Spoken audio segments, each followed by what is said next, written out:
Teman Ana dulu pernah berzina dan sang lawan jenisnya hamil. Karena keluarga akhwat meminta pertanggungjawaban, maka dimintalah sang ikhwan untuk menikahinya.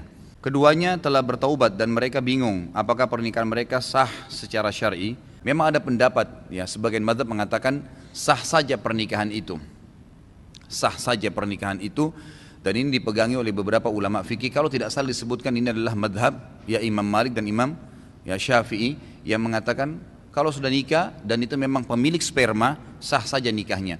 Tetapi tetap disepakati anak dari hasil zina tidak dinisbatkan kepada sepemilik sperma walaupun pernikahannya sah.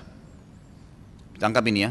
Kemudian beliau mengatakan, dan ada pendapat lain, dan saya pribadi saya katakan lebih cenderung dengan pendapat yang kedua, mengatakan pernikahannya tidak sah.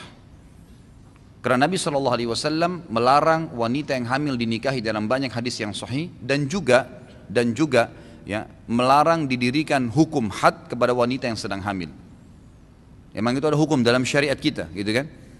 Maka di sini sebagian ulama yang pendapat kedua mengatakan wanita yang hamil tidak boleh nikah sampai diletakkan. Karena ada hadis yang lain berbunyi apa? Tidak boleh seseorang, hadis Bukhari ya, tidak boleh seseorang di antara kalian menimpahkan benihnya di atas benih saudaranya.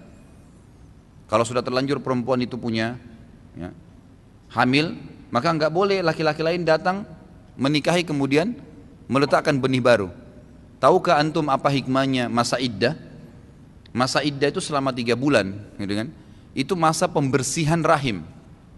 Dikhawatirkan mantan suami tadi masih punya sperma yang tertinggal, dan dalam masa 3 kali masa iddah itu, 3 kali masa haid, itu baru dianggap perempuan itu suci, berarti tidak ada benih yang akan membuat dia hamil. Selama masih dalam masa iddah ini, subhanallah, salah satu dokter dari Amerika, orang Yahudi, masuk Islam berapa hari yang lalu karena penelitiannya tentang masalah iddah ini. Dan dia kagum sekali melihat ternyata Islam dengan rinci menyebutkan kalau masa iddah masih dianjurkan agar wanita yang bercerai dengan suaminya kembali dengan suaminya dan bukan laki-laki lain.